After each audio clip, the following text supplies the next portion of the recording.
If elected, what would you do to help continue to promote job growth and grow Florida's economy? Okay, as I've gone around the district, talked with folks around the state, I've asked them, what is your biggest challenge? This is when I've asked contractors, subcontractors, manufacturers, industries. The answer I get over and over again, I get this answer every week, is skilled labor. I do not get enough skilled labor. I cannot get enough skilled labor. We have got to increase the opportunities for skilled labor for our industry. That means working in the K through 12, working through in the high schools, working with the state colleges, working with our veterans, giving our young people the opportunity to come out of school with a marketable skill. Not every child goes to college. In one of my counties, Union County, 10% of the students go to college. We're doing them a disservice if we don't provide for them to come out with a marketable skill, with skilled labor, and we're doing a disservice to our industry, to our economy of our state. Not only can they come out and have a guaranteed job with a good income, but it also encourages jobs to come into the areas, especially rural areas like we have. We've got to continue to reduce regulations. As a professional engineer, civil engineer, I understand regulations. I spend more time working with clients on meeting regulatory requirements than designing facilities for them. We need to sunset regulations that have a fiscal impact to businesses and let them come back up for legislative review. We don't need to keep on adding regulation after regulation onto our businesses. Also, we have got to respond to the new Supreme Court ruling on workers' compensation. This is critical. This is going to put small businesses out of business. This is going to increase costs. We've got to come together legislatively this year and determine how we can respond to this new ruling.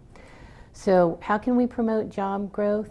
We need to promote more skilled labor opportunities in our state. We need to reduce regulations, and we need to respond to the new challenges on workers' compensation costs. How would you improve Florida's healthcare situation? Well, healthcare is being redefined right now. We have got to look at what does healthcare mean. We've got 30% of our state budget, more than 30% of our state budget is Medicaid, and growing. We've had these decisions to the point that they've shut down our state government at this point. Let's look at what's foundational for our health care plan. It needs to be accessible. People need to be able to obtain health care. It needs to be affordable, and it needs to have increased outcomes as far as quality of care and also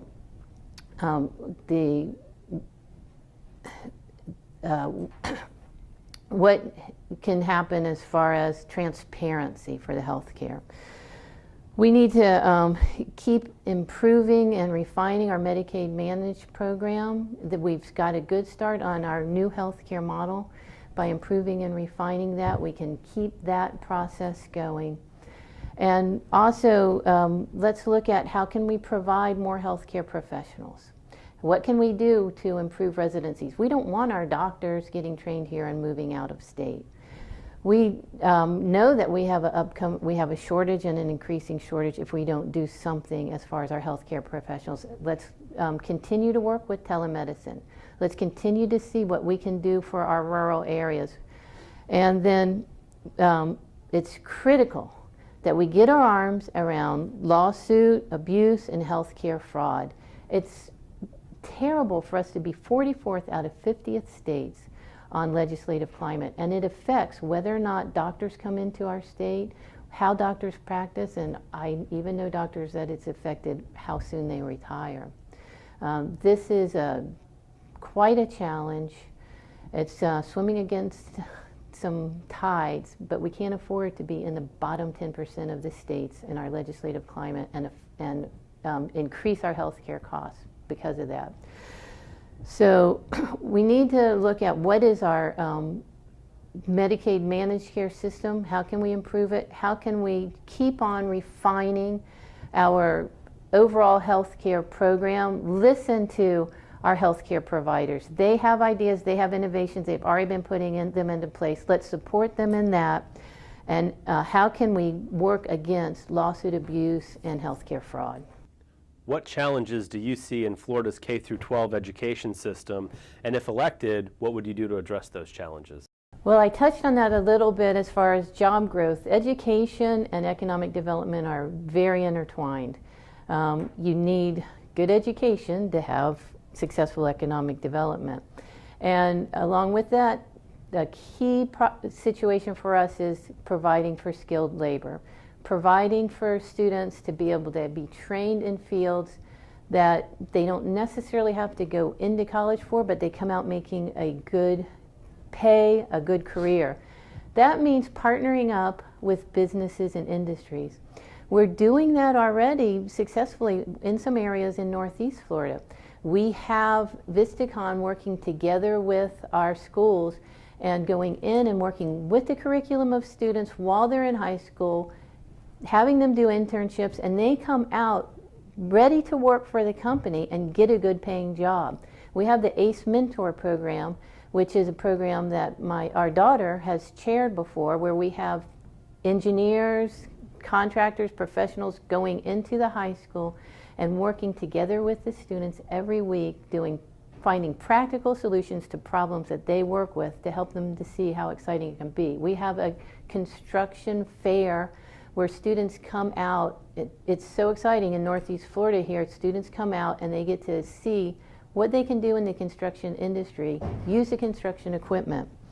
Along with that, I'm an engineer, so I'm very big on the STEM. We need to keep on increasing STEM opportunities and keep on increasing professionals working in training in the STEM fields. We can do that by partnering with the universities. We can do that by partnering with industry and companies. And we can also do that with virtual education, especially in rural areas like mine. Whatever we can do to increase our STEM opportunities, STEM training. And finally, school choice. Parents need to have a choice of the education that they are provided for their students. So encouraging and helping to encourage school choice, STEM-related fields, STEM-related training, and providing for skilled labor coming out of our K-12 education system. My name's Katherine Van Zant. I'm running for House District 19, Florida House of Representatives. My website is katherinevanzant.com and my Facebook is Katherine Van Zant for State Representative.